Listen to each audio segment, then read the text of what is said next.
Very simple way of retouching skin is to use the spot healing brush in Photoshop.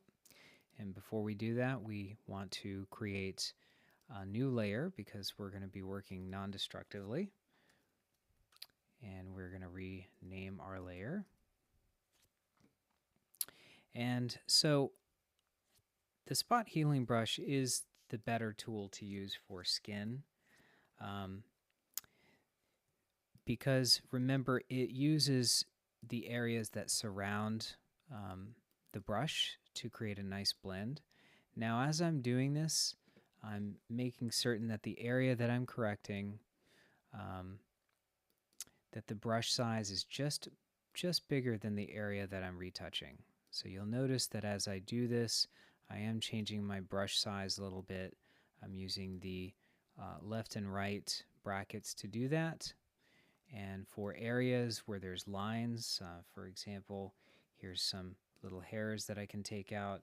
I'm not clicking, I'm clicking and dragging on those areas. So click and drag, click and drag, click and drag. And then for the acne and just other little spots, I can just click and it will get rid of those areas. Now, spot healing brush is a great tool to use. However, if let's say you have acne that's on an area of high contrast like here, that's a case where you would want to use something like the healing brush, because that way you can designate a target, this for example, and it will give you a preview of what that's going to look like, and then you can retouch like that without it impacting the shape. Now notice what happens when I go back to the spot healing brush and I try to do that same thing. It creates some strange stuff going on. It kind of manipulates that line a little bit. That actually doesn't look that bad, but if you were to do something like this, for example, it's going to combine the hair and it's just not going to look very good.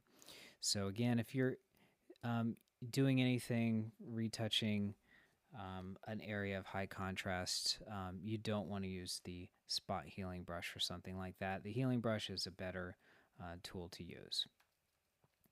All right, so let's go back to the spot healing brush. Just got a couple other areas here.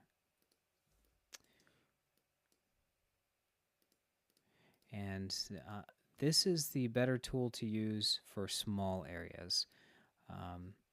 Now, this is not a tool necessarily that you would use for adjusting all of the skin texture. So blotchy skin, like a large section of skin, a better method would probably be to use something like frequency separation. But this is a quick way of getting small areas.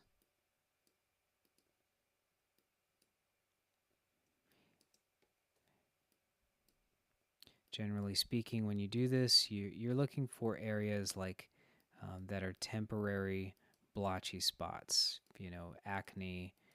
Sometimes, however, if you're working,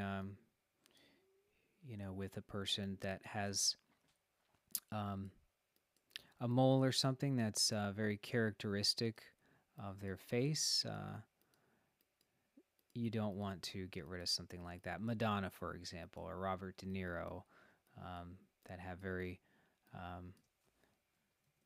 distinct facial characteristics. You want to preserve those kinds of things. So, and if you do this correctly, it will look like it has not been photoshopped. So I'm going to go ahead and click option, and we can see the before and after.